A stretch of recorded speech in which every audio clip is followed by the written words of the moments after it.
কুষ্টিয়ার বড় মসজিদে যেখানে নামাজ পড়ায় জমার, একটা লোক দেখি বসে বসে তসবিহ টিপছে। ডাক দিয়ে বললাম, ভাই আপনি কি করেন? বলছে, হুজুর আমার কোনো কাজ নেই। কাজ নেই মানে শহরে থাকতে হলে টাকা লাগে। আমার বাবার জমি ছিল, বিক্রি করে ব্যাংকে রেখে দিয়েছি 35 লাখ টাকা। প্রতি মাসে ওখান থেকে 40,000 টাকা ইন্টারেস্ট আসে। ওই টাকা তোলে খায়, আমি আল্লাহ আল্লাহ করে, আমার কোনো গোনা নেই। আমি বললাম, এ তো সুদ, কবিরা গুনাহ হবে। বলছে, হুজুর আমি জানি সুদ খেলে কবিরা গুনাহ হয়, জানি। এই জন্য টাকা আমার নামে না, টাকা আমার বোন নামে। আর টাকা রেখে দিয়েছ বোন নামে। আমি শুধু তুলে নিয়ে আসি, বাজার করে দেই, বউ রান্না করে, আমি খাই, কোনো গোনা নেই। যদি গোনা হয়েও যাও, তো জিকির করছে, ওই জিকিরের সওয়াব আর এই গোনা কাটা কাটি, মাঝখানে জান্নাতে যাব ফাউ। এই ধান্দায় আজ বাংলাদেশের মানুষ আছে না নেই? আছে মানে আমরাই। কিয়ামত বিশ্বাস করে, জনগণ ফাঁকি দেয়। এই কথা বলেন, এইটাই আজ বাস্তবতা। বাংলাদেশে আমরা এতিম মনে করি তাদের যাদের মা বাবা নেই। কিসের মা বাবা নেই? এতিম এরা কেন?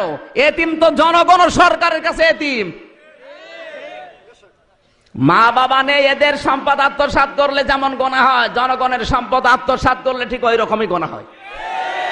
অথচ বাংলাদেশে তাকান, রাস্তাঘাটের যে অবস্থা, ব্রাহ্মণবাড়িয়া বিশ্ব রোড থেকে কুমিল্লা পর্যন্ত 80 কিলোমিটার। শয়তান যদি চায় জীবনে আর কোনোদিন ওই রাস্তায় হাঁটবে না। Delivery road. গত পরশুদিন ছিল হবিগঞ্জে মাহফিল, আসার সময় ওই রাস্তা দিয়ে কুমিল্লায় ঢুকলাম। ওই খারাপ রাস্তা গো। কুষ্টিয়া থেকে শুরু করে চুয়াডাঙ্গা পর্যন্ত যে রাস্তা, শয়তান কোনোদিন যাবে না। বিশ্ব রোড থেকে আমাদের বাড়ি মাত্র 3 কিলোমিটার। আমার দাদা আজ 21 বছর চেয়ারম্যানই করছে আওয়ামী লীগের। 21 বছর উনি একাধারে আওয়ামী লীগের চেয়ারম্যান। জিজ্ঞাসা করলাম, দাদা রাস্তার অবস্থা এই কেন? বলছে, রাস্তা বাজেট হয়েছিল 32 লাখ টাকা। কত? উপরওয়ালায় 16 লাখ টাকা খেয়ে ফেলেছে। উপরওয়ালা বলছেন, আপনারা মনে করছেন উপরওয়ালা মানে আল্লাহ। বাকি 8 লাখ টাকা গেছে রুই কাতলার পেটে, আর 3 লাখ গেছে নল ঠেকিয়ে। যেহেতু মেহেরপুর, কুষ্টিয়া, চুয়াডাঙ্গায় নল বেশি। নল বোঝেন না? বগুড়া নল নেই। বাকি 5 লাখ দিয়ে রাস্তা। 32 লাখ টাকা খরচ করে রাস্তা বানালে যতদিন টিকতো, 5 লাখে টিকবে? কয়েক মাস যাওয়ার পরে হয়ে গেছে ডেলিভারি রোড। মেয়েদেরকে আর হাসপাতালে নেওয়া লাগে না বাচ্চা হওয়ার জন্য। করিমনালাকে যদি বলেন, ভাই একটু জোরে চলেন, রাস্তায় কাজ হয়ে যাবে। এইরকম রাস্তা। জিজ্ঞাসা করলাম, দাদা উপরওয়ালার তো কোনো অভাব নেই? অভাব আছে? আপনারা ঘুমাচ্ছেন? আল্লাহ পাক বলেন, কুল হুয়াল্লাহু আহাদ আল্লাহুস সামাদ। হে নবী আপনি বলুন, আল্লাহ এক, আল্লাহ অভাবহীন, আল্লাহর কোনো অভাব নেই। তো উপরওয়ালার তার অভাব নেই। 16 লাখ টাকা উপরওয়ালা খেয়ে ফেললো, করলো কি? আমারে বলছে, ওই 16 লাখ টাকা দিয়ে ইউনিয়নে যতগুলো মসজিদ ছিল, বিভিন্ন মসজিদে টানা কাঁচ লাগিয়ে দিয়েছে। একটা মসজিদ বানালে কয়জন নামাজ পড়ে? খুব বেশি হলো 400-500 জন। আর একটা রাস্তা, একটা ব্রিজ, একটা কালভার্ট যদি সংস্কার করে দেন, লক্ষ লক্ষ মানুষ ওই রাস্তা দিয়ে চলাফেরা করবে। কথা বলেন ঠিক কিনা? আসার সময় 1 কিলোমিটার আসার সময় যে রাস্তা দেখলাম,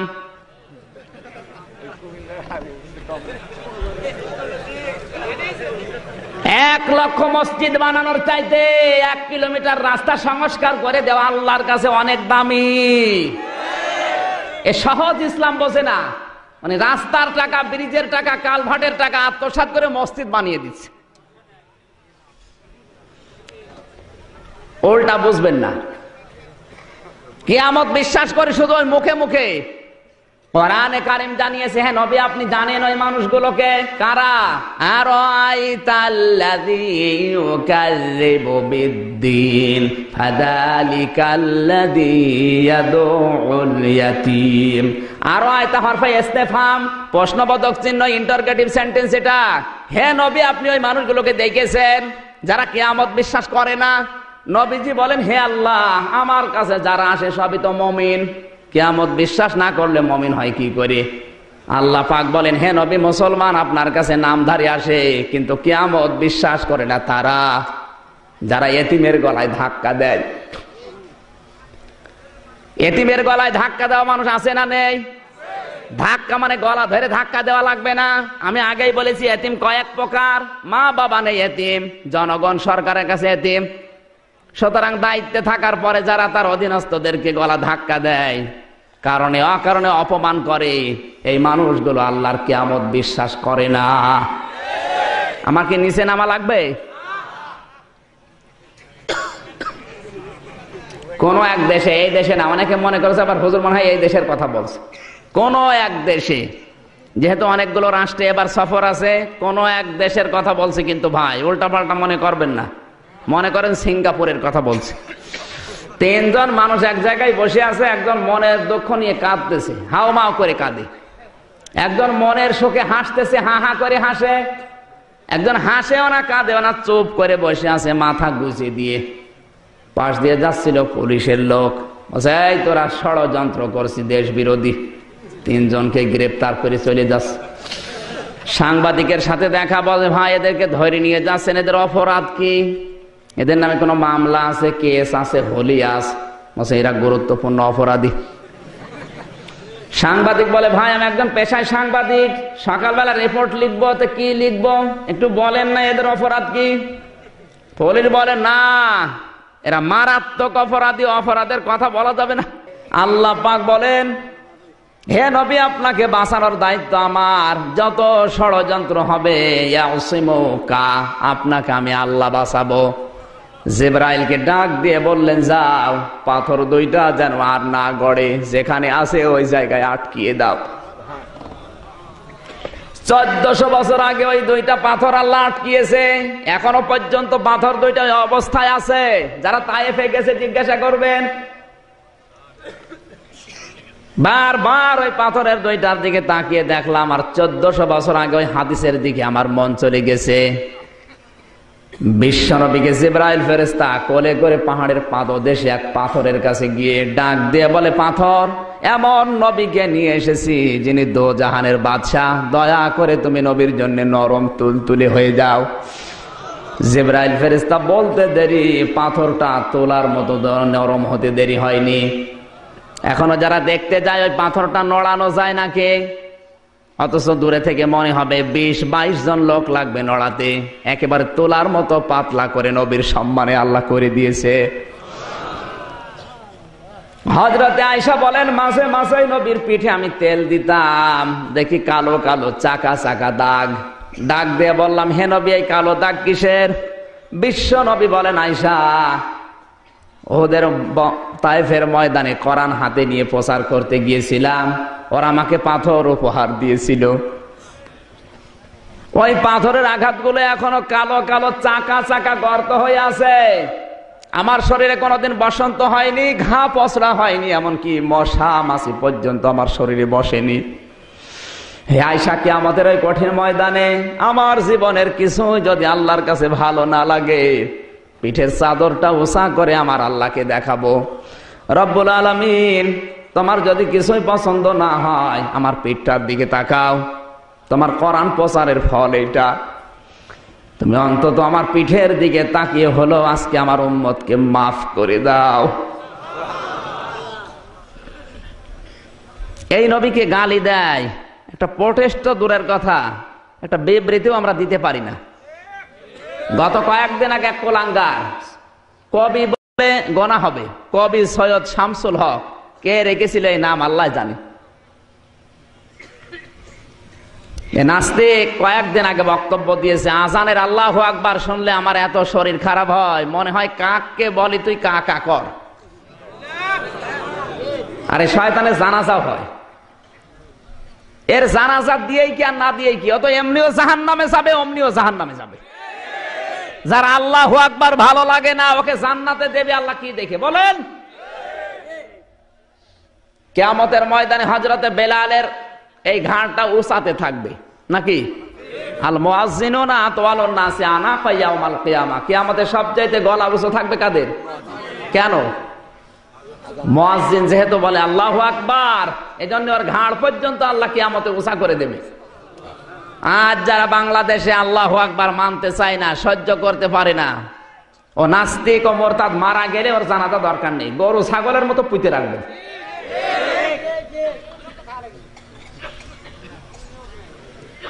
এই কান লাগান, বিশ্বনবী মুহাম্মদুর রাসূলুল্লাহ সাল্লাল্লাহু আলাইহি সাল্লামের উপরে মন থেকে দরুদ পড়েন। সাল্লাল্লাহু সাল্লাল্লাহু। আমার আজকের আলোচনার বিষয় আখিরাতের পুঁজি। এটা আমাদের সবার দরকার না, আমার একা দরকার। আমি এখন মরা মানুষের ভূমিকায় আছি, কারণ একটা মানুষ মারা গেলে এরপরে তাকে ধোয়ানোর পরে সাবান দিয়ে কাফনের কাপড় পরিয়ে এরপরে ইমাম সাহেবের সামনে নিয়ে যায় জানাজার জন্য। আর আমি নিজেকে জিন্দা অবস্থায় কাফনের কাপড় পরিয়েছিলাম কয়েকদিন আগে। কি বলেন? আমি তো মরেই গেছি, আমার সামনে হায়াত আছে, এটা আমার বোনাস লাইফ। এই জন্য পা ফেললেও হিসাব করে ফেলা লাগবে। আল্লাহর কসম, আমি যদি হজ না করতাম এই মাহফিলেও আসতাম না, ওইটাও যেতাম না। যেহেতু দুই জায়গায় কথা দিয়ে ফেলেছে, এখন দুই জায়গায় পোস্টার হয়ে গেছে, আমার কিছু করার নেই। বাধ্য হয়ে আমার জীবনের উপরেও কষ্ট, আর যারা এসেছে এদেরও কষ্ট। এখন আমার কথা বললেও হিসাব করে বলা লাগে, কারণ আমার একটা কথা যদি রং হয়, আমার আচরণ যদি খারাপ হয়, দোষ শুধু আমার একা না, দোষ হবে সারা পৃথিবীর হাজিদের। বলবে হাজি নামে পাজি।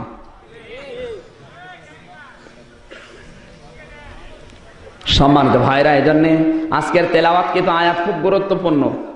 হেদায়েতের নিয়তে শুনবে সূরা হাশরের আয়াত। কোন সূরা? এটা পরিচিত একটা সূরা, যেহেতু প্রত্যেকদিন ফজরের পরে সূরা হাশরের আয়াত তেলাওয়াত হয় বাংলাদেশের বিভিন্ন মসজিদে, কিন্তু কি পড়ে ওইটা আমরা বুঝি না। হাশর মানে কি বলেন তো?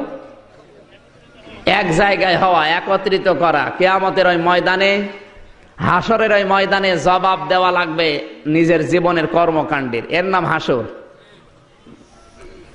এটা আমরা বিশ্বাস করি না, করি না? আমাদের যে বিশ্বাস, আর যারা হাশর বলে হাশর বিশ্বাস করেছিল, তাদের বিশ্বাস 100 ভাগ আর 2 ভাগ। হযরত ওমর হাশর সূরা পড়ে তিনি বিশ্বাস করতেন কিয়ামতে জবাব দেওয়া লাগবে জীবনের পুঙ্খানুপুঙ্খানু, এরপরে জান্নাত যদি ভাই ভাগ্যে।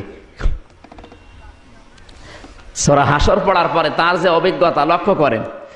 সন্তানটা গেছে মাদ্রাসায়, হোসাইনও গেছে মাদ্রাসায়, বারবার কলম ফেলে দিচ্ছে, ডাক দিয়ে বলছে আব্দুল্লাহ কলম তুলে দাও। 1 বার 2 বার 3 বার, চতুর্থবার বলে কলম তুলে দাও। হযরত আব্দুল্লাহ বলে হোসাইন 3 বার কলম তুলে দিলাম, আবার তুলতে বলো, আমি কি তোমার চাকর নাকি, খাদেম নাকি? হোসাইন বলে তুমি শুধু খাদেম না, তুমি তো খাদেমের বাচ্চা খাদেম। যে এই কথা বলেছে গেছে রেগে, বাড়িতে যেয়ে বলে আব্বা আমি আর মাদ্রাসায় পড়বো না। কেন? আমাকে গালি দিয়েছে হোসাইন, আমি নাকি খাদেমের বাচ্চা খাদেম। বিচার যদি তুমি না করো, হোসাইনকে যদি শাস্তি না দাও, এ মাদ্রাসায় পড়া আমি বাদ দিয়ে দেব। হযরত ওমর বলে সন্তান, সকালবেলা বিচার হবে জমার দিন। মসজিদে নববীতে নবীজি যেখানে নামাজ আদায় করাতেন, ওই মসজিদে নববীর মেম্বার আর নবীর কবরে মাঝখানের জায়গাটা রিয়াজুল জান্নাত, তার মানে জান্নাতের বাগান। নবীজি যেখানে দাঁড়িয়ে নামাজ আদায় করাতেন, হযরত ওমর ওখানে দাঁড়ালেন, খুতবা দিচ্ছেন জমার। হাজার হাজার সাহাবী নবীর। ডাক দিয়ে বললেন হোসাইন এখানে আছে? বলে হ্যাঁ, সামনে আসো। তুমি আমার সন্তান আব্দুল্লাহকে গালি দিয়েছ, এই কান লাগান। হযরত হোসাইন বলেন হ্যাঁ আমি গালি দিয়েছি। কেন দিলে? তুমি আমার সন্তানটাকে খাদেমের বাচ্চা খাদেম বলেছো। তুমি কি জানো এখন আমার পজিশন কোন জায়গায়? আমি দেশের প্রেসিডেন্ট। আগে বলেছি বাংলাদেশ 14টা জোড়া দিলে যত বড় হয়, সৌদি আরব একাই অত বড়। তাহলে এত বড় দেশের বাদশাহ তার ছেলেকে গালি দিচ্ছে খাদেমের বাচ্চা খাদেম, মাথা ঠিক থাকবে? হযরত হোসাইন ডাক দিয়ে বলে খলিফা, বুকে হাত দিয়ে সত্যি করে বলেন তো, আপনি কি আমার নানার খাদেম না? কথা বন্ধ হয়ে গেছে। হযরত ওমর চোখ দিয়ে অঝর নয়নে পানি ঝরছে। ডাক দিয়েছে, হোসাইন, যে কথাটা বললে এটা লিখে দিতে পারবে? কাগজ নিয়ে আসেন। ওই সময় তো এরকম অ্যাভেলেবেল কাগজ না, খেজুরের পাতা নিয়ে এসেছে। হযরত হোসাইন লিখে দিয়েছে, ওমর আমার নানা মুহাম্মদুর রাসূলুল্লাহর খাদেম। ইতি হোসাইন ইবনে আলী লিখে সই করে দিলাম। কাগজটা হাতে নিয়ে হযরত ওমর বারবার চুমা খায়। সন্তানকে ডাক দিয়ে বলে, বাবা বিচার হয়ে গেছে। ছোট্ট মানুষ বোঝে না, ডাক দিয়ে বলে, আব্বা বিচার তো শুরুই হয়নি, হোসাইনকে তো শাস্তি দিলে না, কিসের বিচার হয়ে গেল? হযরত ওমর বলে, সন্তান, যে বিচার করেছি এটা দুনিয়ার শুধু বিচার না, আমি যেদিন মারা যাব এই কাগজটা আমার কাফনের ভেতরে দিয়ে দেবে। ময়দানে কিয়ামতে আল্লাহ যখন জাব্বার আর কাহার নাম নিয়ে বিচার আরম্ভ করবে, আমার ওমরের জীবনে কিছু যদি আমার আল্লাহর কাছে ভালো না লাগে, এই কাগজটা উঁচা করে আল্লাহকে দেখাবো, রব্বুল আলামিন তোমার নবীর নাতি লিখে দিয়েছে আমি তোমার নবীর খাদেম ছিলাম, এই ওসিলা করে হলেও আজকে তুমি আমারে মাফ করে দাও। তাদের কিয়ামত, তাদের হাসর আর আমাদের হাসরের বিশ্বাস সমান না, বলেন? কোরআনে কারীম জানিয়েছে, قد خسر الذين كذبوا بلقاء الله حتى إذا جاءتهم الساعة بغتة قالوا يا حسرتنا على ما فرطنا فيها। সূরা নাম 7 নম্বর পারার 10 নম্বর পৃষ্ঠা 9 7 নম্বর লাইনে 4 নম্বর রুকুর 31 নম্বর আয়াতের প্রথম অংশে এটা আছে। তাফসীরে ইবনে কাসির থেকে বলছে, তাফসীরে মারিফুল কোরআনে আছে, আল্লাহ পাক বলেন ক্ষতিগ্রস্ত হয়েই গেছে। খাসিরা এটা মাছের সেগা, ক্ষতিগ্রস্ত হয়েই গেছে ওই মানুষের জীবন যারা আমার আল্লাহর সাক্ষাৎকে বিশ্বাস করে না। হঠাৎ করে যখন তাদের সামনে মরণ এসে যায়, পেছনের দিকে তাকায় আর আজরাইলের দিকে তাকায়, তাকিয়ে দেখে আল্লাহ এ কি করলাম আমি। এখানে সাআতুনের অর্থ হয় দুইটা, হয় কিয়ামত অথবা মরণ। মরণের সময় যে যন্ত্রণা হযরতে আজরাইলকে দেখার পরে আরম্ভ হয়ে যায়, তখন পেছনের দিকে তাকায় আর বলে আল্লাহ আমি এ কি করেছি। অহুম ইয়াহমিলুনা আওযারহুম আলা যুহুরিহিম, ওয়া মানে এবং হুম মানে তারা, ইয়াহমিলু হামালা, ইয়াহমালে মানে বহন করা, এটা মোজারের আলোচনা, বর্তমান ভবিষ্যৎ প্রেজেন্ট ফিউচার। আলা মানে উপরে, ঝারের বহুবচন আওযার, জোর মানে পেট, হিম মানে তাদের, এদের পিঠের উপরে কিয়ামতের ময়দানে আল্লাহ গোনার বোঝাগুলো চাপিয়ে দেবে। এখানে শিক্ষা আছে একটা, আমি অনেকগুলো তাফসীর গবেষণা করে এটা বের করেছি। ঝাড়ের বহুবচন যেহেতু আমার আল্লাহ ঝাড় দিয়েছেন, কিয়ামতে অনেক মানুষের পিঠের উপরে আল্লাহ গোনার বোঝাগুলো এমন চাপাবে, ফেরেশতারা দেখে বলবে আলা সামা ইয়াসিরুন, কত নিকৃষ্ট বোঝা এই লোকটা বহন করে নিয়ে যাচ্ছে। একটা মানুষ দুনিয়ায় 50 বছর হায়াত পেয়েছে, 5 মণ গোনা করেছিল। কয় মণ? কথা বোঝে? 50 বছরে 5 মণ গোনা করে লোকটা মারা গেছে। কিয়ামতের ময়দান ওর পিঠের উপরে 5 মণ গোনা চাপিয়ে দিলেই তো ওর হিসাব শেষ, নাকি না? মানে কিন্তু একটা মানুষের গোনা করেছিল 5 মণ, ওর মাথার উপরে পিঠের উপরে যদি আল্লাহ 500 মণ গোনা চাপিয়ে দেয়, তাহলে আল্লাহ অবিচারক। হ্যাঁ, আলাইসাল্লাহু বিকাফিন আবদা, আলাইসাল্লাহু বিআহকামিল হাকিমিন, আমি ন্যায় বিচারক। অথচ 500 মণ গোনা ওর পিঠের উপরে, ও তো গোনা করেছিল 5 মণ। দোষ অবশ্যই আল্লাহর দোষ। এই কথা বলে না কেন? না মানে আপনি হিসাবটা মিলিয়ে দেন, 5 মণ গোনা করেছে, 5 মণ তুলে দেবে, 500 মণ ওর পিঠের উপরে দেবে কোন কারণে? এবার কারণ বলছি যাদের জীবনের সাথে মিলবে মিলিয়ে নেন, না আয়াত বাদ দিয়ে দেব? একটা মানুষ 50 বছর বয়স পর্যন্ত 5 মণ গোনা করে মারা গেছে, আমিও জানি। কিন্তু লোকটার ছেলে তো বসে নেই, ওর মেয়ে তো বসে নেই। ওর ছেলে ওর সম্পদ নিয়ে, টাকা পয়সা নিয়ে 180 মাইল বেগে গোনা চালাচ্ছে। ওর মেয়ে সারা দিন সারা রাত বসে বসে ও নিজে এখন কিরণমালা হয়ে গেছে। আর ওর যে বউটা দুনিয়ায় বউ আর বউ নেই, ও বউ হয়ে গেছে কটকটি। এরকম বউ, এরকম মেয়ে, এরকম ছেলে, অথবা এমন একটা সংগঠন তৈরি করেছে যে সংগঠনের লোকেরা সারা জীবন মানুষের উপর অত্যাচার চালায়, জুলুম নির্যাতন করে। এমন একটা দল বানিয়েছে যে দলের লোকেরা মানুষকে দেখতে পারে না। আপনি হয়তো মারা গেছেন 50 বছর বয়সে 5 মণ গোনা করে, কিন্তু এরা তো বসে নেই। আপনার দলীয় লোক, আপনার সংগঠনের লোক, আপনার ছেলে, আপনার মেয়ে, আপনার সম্পদ দিয়ে, আপনার মেধা দিয়ে, আপনার ক্ষমতা দিয়ে যত অন্যায় দুনিয়াতে করবে, এর একটা গোনা ফেলাক্সে লোড হয়ে আপনার আমল নামায় যাবে। এই জন্য 5 মণ গোনা হয়ে গেছে। কত মণ? আল্লাহ বিচারক, হিসাব নিকাশ করে গোনা করেন। কিয়ামত আমরা বুঝি না, আন্দাজে বলি কিয়ামত হবে। অমরের মতো টেন্ডেন্সি জন্ম হলে গোনা করা তো দূরের কথা, গয়ের কাছেও মানুষ যাবে না। হাদিসটা যদিও দুর্বল, আমি শিক্ষার জন্য বলছি। হযরত আব্দুল্লাহ বলেন, আমার বাবা ইন্তেকালের 12 বছর পরে স্বপ্নে দেখলাম সুন্দর করে গোসল করে ভেজা কাপড় পরে বাড়ির দিকে আসতেছে। ডাক দিয়ে বললাম, বাবা এতদিন কোথায় ছিলে? হযরত ওমর বলে, সন্তান 12 বছর আমি দুনিয়ার জীবন ছেড়েছি। এই 12টা বছর পর এখন আমি জবাব দিচ্ছিলাম আল্লাহর দরবারে। আমার জীবনের কর্মকাণ্ডের হিসাব আমার আল্লাহর দরবারে তুলে ধরেছি।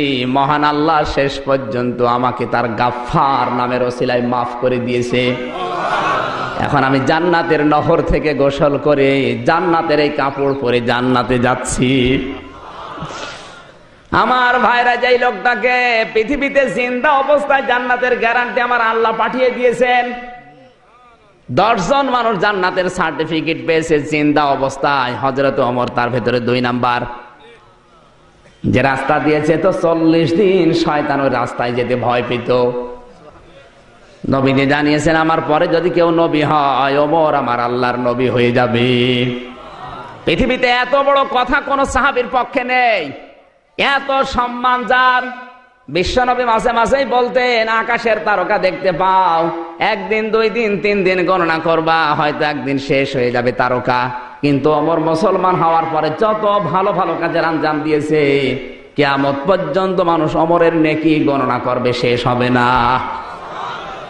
এই মানুষের যদি 12 বছর লাগে তা আল্লাহ মাফ করে দিয়েছে, আমাদের কয় বছর লাগবে? এর নাম কিয়ামত। মানে আন্দাজে বিশ্বাস করে বসে আছে, কিয়ামত বিশ্বাস করে, আবার সুদ খাওয়ার জম। কুষ্টিয়ার বড় মসজিদে যেখানে নামাজ পড়ায় জমার, একটা লোক দেখি বসে বসে তসবিহ টিপছে। ডাক দিয়ে বললাম, ভাই আপনি কি করেন? বলছে, হুজুর আমার কোনো কাজ নেই। কাজ নেই মানে শহরে থাকতে হলে টাকা লাগে। আমার বাবার জমি ছিল, বিক্রি করে ব্যাংকে রেখে দিয়েছি 35 লাখ টাকা। প্রতি মাসে ওখান থেকে 40,000 টাকা ইন্টারেস্ট আসে। ওই টাকা তোলে খায়, আমি আল্লাহ আল্লাহ করে, আমার কোনো গোনা নেই। আমি বললাম, এ তো সুদ, কবিরা গোনা হবে। বলছে, হুজুর আমি জানি সুদ খেলে কবিরা গোনা হয়, জানি। এই জন্য টাকা আমার নামে না, টাকা আমার বোন নামে। আর টাকা রেখে দিয়েছ বোন নামে। আমি শুধু তুলে নিয়ে আসি, বাজার করে দেই, বউ রান্না করে, আমি খাই, কোনো গোনা নেই। যদি গোনা হয়েও যাও, তো জিকির করছে, ওই জিকিরের সওয়াব আর এই গোনা কাটা কাটি, মাঝখানে জান্নাতে যাব ফাউ। এই ধান্দায় আজ বাংলাদেশের মানুষ আছে না নেই? আছে। মানে আমরাই কিয়ামত বিশ্বাস করে, জনগণ ফাঁকি দেয়। এই কথা বলেন, এইটাই আজ বাস্তবতা। বাংলাদেশে আমরা এতিম মনে করি তাদের যাদের মা বাবা নেই। কিসের মা বাবা নেই? এতিম এরা কেন? এতিম তো জনগণ, সরকারের কাছে এতিম। মা বাবা নেই, এদের সম্পদ আত্মসাৎ করলে যেমন গোনা হয়, জনগণের সম্পদ আত্মসাৎ করলে ঠিক ওই রকমই গোনা হয়। অথচ বাংলাদেশে তাকান, রাস্তাঘাটের যে অবস্থা, ব্রাহ্মণবাড়িয়া বিশ্ব রোড থেকে কুমিল্লা পর্যন্ত 80 কিলোমিটার, শয়তান যদি চায় জীবনে আর কোনোদিন ওই রাস্তায় হাঁটবে না। Delivery road. গত পরশুদিন ছিল হবিগঞ্জে মাহফিল, আসার সময় ওই রাস্তা দিয়ে কুমিল্লায় ঢুকলাম, ওই খারাপ রাস্তা গো। কুষ্টিয়া থেকে শুরু করে চুয়াডাঙ্গা পর্যন্ত যে রাস্তা, শয়তান কোনোদিন যাবে না। বিশ্ব রোড থেকে আমাদের বাড়ি মাত্র 3 কিলোমিটার। আমার দাদা আজ 21 বছর চেয়ারম্যানই করছে আওয়ামী লীগের, 21 বছর উনি একাধারে আওয়ামী লীগের চেয়ারম্যান। জিজ্ঞাসা করলাম, দাদা রাস্তার অবস্থা এই কেন? বলছে রাস্তা বাজেট হয়েছিল 32 লাখ টাকা। কত? উপর আলায় 16 লাখ টাকা খেয়ে ফেলেছে। উপরওয়ালা বলছেন, আপনারা মনে করছেন উপরওয়ালা মানে আল্লাহ।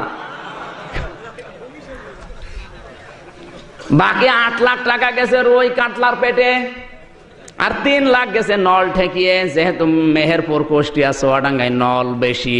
নল বোঝেন না? বগুড়া নল নেই। বাকি 5 লাখ দিয়ে রাস্তা। 32 লাখ টাকা খরচ করে রাস্তা বানালে যতদিন টিকতো, 5 লাখে টিকবে? কয়েক মাস যাওয়ার পরে হয়ে গেছে ডেলিভারি রোড। মেয়েদেরকে আর হাসপাতালে নেওয়া লাগে না বাচ্চা হওয়ার জন্য। করিমনালাকে যদি বলেন ভাই একটু জোরে চলেন, রাস্তায় কাজ হয়ে যাবে, এইরকম রাস্তা। জিজ্ঞাসা করলাম, দাদা উপরওয়ালার তো কোনো অভাব নেই? অভাব আছে? আপনারা ঘুমাচ্ছেন? আল্লাহ পাক বলেন, কুল হুয়াল্লাহু আহাদ আল্লাহুস সামাদ। হে নবী আপনি বলুন আল্লাহ এক, আল্লাহ অভাবহীন, আল্লাহর কোনো অভাব নেই। তো উপরওয়ালার তার অভাব নেই। 16 লাখ টাকা উপরওয়ালা খেয়ে ফেললো, করলো কি? আমারে বলছে ওই 16 লাখ টাকা দিয়ে ইউনিয়নে যতগুলো মসজিদ ছিল, বিভিন্ন মসজিদে টানা কাঁচ লাগিয়ে দিয়েছে। একটা মসজিদ বানালে কয়জন নামাজ পড়ে? খুব বেশি হলো 400-500 জন। আর একটা রাস্তা, একটা ব্রিজ, একটা কালভার্ট যদি সংস্কার করে দেন, লক্ষ লক্ষ মানুষ ওই রাস্তা দিয়ে চলাফেরা করবে। কথা বলেন ঠিক কিনা? আসার সময় 1 কিলোমিটার আসার সময় যে রাস্তা দেখলাম,